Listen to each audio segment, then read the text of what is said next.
Olá, eu sou o Dr. Daniel Ávalos, sou médico com especialização em dermatologia e tricologia e hoje vamos comentar um pouquinho sobre micose de unha. Tudo que realmente interessa a gente falar sobre esse quadro, que é um quadro super prevalente, a gente recebe todo dia no consultório e principalmente vou pontuar alguns erros, algumas dicas e orientações no tratamento principalmente da onicomicose ou da micose de unhas. Bom, é um quadro que acomete principalmente as unhas dos pés, mas também pode acontecer nas unhas das mãos. Tudo vai depender de umidade, né? Do que está realmente acerca do fungo em si, que é o agente causal. Então, a gente tendo umidade, calor, transpiração, né? A gente acaba tendo um ambiente propício ali para o desenvolvimento e proliferação desse fungo. Geralmente a gente acompanha na história, né? Quando o paciente fala que está com quadro de micose e tal, a gente observa que ele menciona que durante o trabalho, por exemplo, ele fica de bota, aquelas botas fechadas de borracha ou bico de ferro por 10, 12 horas durante o dia. Ou o paciente que trabalha com limpeza, lava rápido, que está sempre ali com os pés molhados. Então isso também é um fator que a gente tem que ficar atento para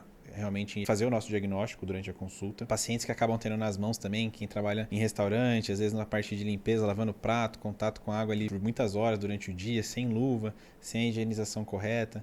Então também a gente tem uma chance maior de desenvolver esse quadro. Via de regra é um quadro tranquilo em termos de gravidade, né? Ninguém morre por isso, a gente não tem evoluções malignas, não vira câncer, não vira nada, mas é um quadro que pode ser muito chato, realmente muito difícil de tratar quando ele já está ali há bastante tempo, há muitos anos principalmente. Ou quando o paciente não realizou o tratamento da maneira correta, pelo tempo correto e não manteve aquele acompanhamento, aquele segmento com o seu médico. Então, quanto antes a gente identificar, olhar que tem uma, duas unhas ali acometidas, a gente já começa o tratamento, já começa a formar o nosso diagnóstico e o nosso plano terapêutico para o paciente. Claro que existem diagnósticos diferenciais, né? Outras doenças ali que são muito parecidas com a onicomicose, que a gente tem que considerar, tem que avaliar, se atentar à história ali para a gente entender realmente se faz sentido ou não. Bom, então esse é o primeiro ponto, a gente entender a história do paciente, entender o que pode estar causando aquela alteração que a gente está vendo ali na unha. Segundo passo é a gente, através do exame físico, da avaliação ali presencial da unha, ver e enxergar se existem as características ali sugestivas do quadro de onicomicose.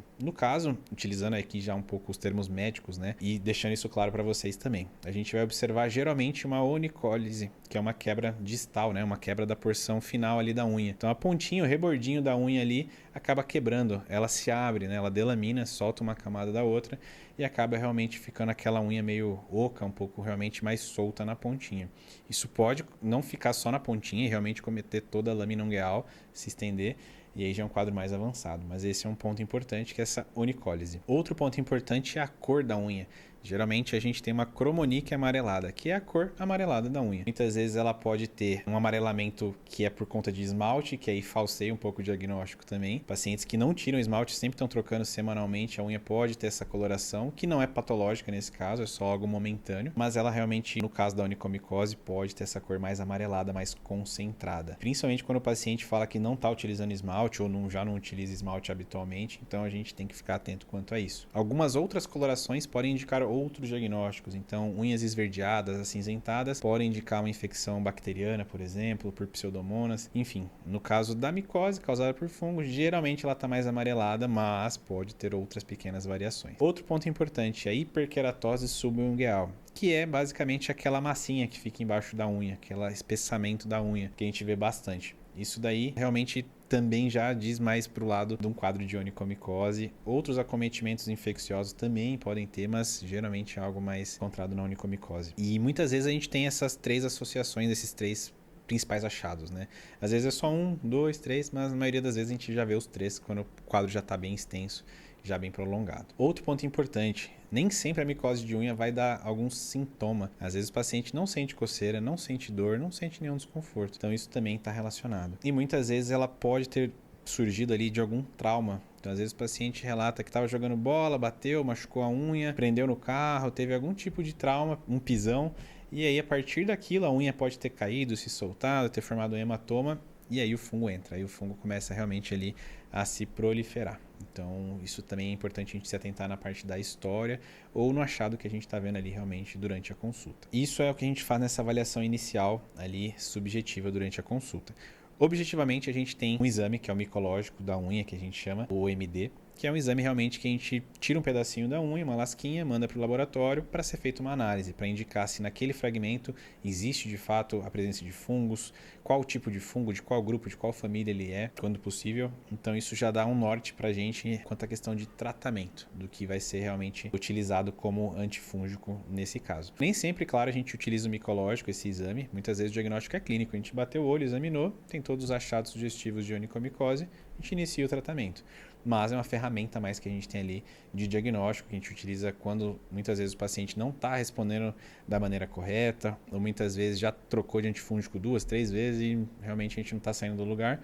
A gente considera fazer esse exame. E quanto ao tratamento, como é uma doença causada por fungos, a gente tem um tratamento à base de antifúngicos. E aí a indicação de cada um e a via de administração vai depender muito da gravidade, da extensão do quadro. Pacientes que têm uma lesão única numa unha do dedinho, por exemplo, do pé, pequenininha, de evolução há poucos meses, a gente indica um tratamento tópico, né? A gente tem aí vários antifúngicos. Um que eu gosto bastante, que a gente encontra em qualquer farmácia, é o Loceril. A gente pode aplicar ele 1, 2 vezes na semana. É como se fosse uma base, né, transparente. O paciente aplica. A gente tem que lixar a superfície da unha antes da aplicação para ela ficar porosa, toda áspera, e o produto começar a penetrar realmente pela lâmina ungueal. Mas a gente tem vários outros concorrentes ali também. Tem a micolamina, enfim, tem outros produtos que também vão ter essa ação antifúngica. Em casos mais graves, onde a gente já tem um acometimento de várias unhas, ou dos 2 pés, ou já pé e mão, a gente já parte para os tratamentos por via oral. Aí a gente tem vários antifúngicos, alguns têm um pouco mais de conforto na posologia, principalmente o fluconazol, por exemplo, a gente pode utilizá-lo 1, 2 vezes na semana. Alguns outros, como a terbina fina, a gente pode fazer em ciclos, então a gente utiliza uma semana, para por 3 semanas e vai fazendo isso mensalmente. Cada antifúngico vai ter uma utilização, uma posologia específica a depender da gravidade. Mesmo esses medicamentos a gente pode realmente misturar um pouco, fazer ajustes, né, na quantidade de dias que a gente vai estar utilizando,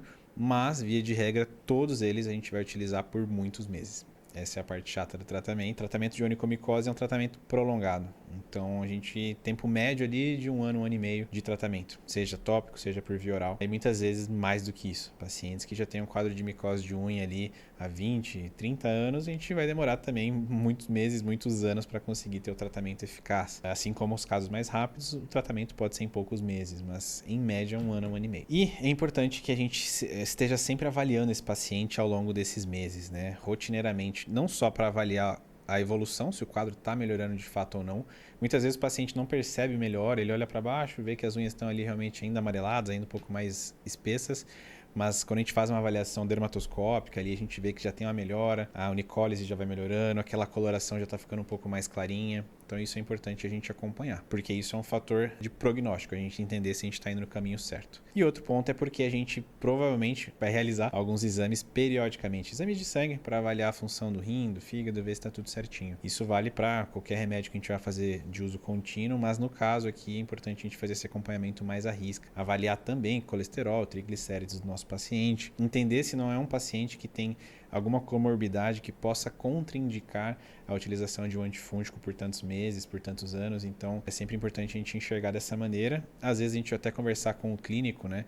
Mandar uma carta, um encaminhamento para ver se realmente não há nenhum tipo de interação com os outros remédios que o paciente já toma ou algum tipo de prejuízo e malefício quando a gente faz essa utilização do antifúngico oral a longo prazo. E em alguns casos a gente pode ter uma baixa resposta, uma falha de tratamento mesmo. Às vezes o paciente tem um antifúngico ali que no micológico a gente já indicou assertivamente o antifúngico e ele não teve muita resposta. E a gente tem que reconsiderar tudo, né? Entender se o paciente está tomando a medicação da maneira correta, se ele fez alguma pausa, por exemplo, isso compromete o resultado. Muitas vezes se ele trocou a marca do medicamento que ele está utilizando. Todos esses são pontos para a gente considerar e muitas vezes trocar de antifúngico, partir para um outro de outra família, desde que assertivamente ali ainda seguindo pelo micológico direto nesses casos. E eu quero saber de vocês que estão com quadro ali de micose ou já tiveram um quadro de micose ali, o que vocês utilizaram, o que deu mais resposta, o que não deu, há quanto tempo vocês estão em tratamento, compartilhem aqui com a gente. Não se esqueça de deixar o seu like, se inscrever no canal, ativar o sininho para as notificações e a gente se vê no próximo vídeo.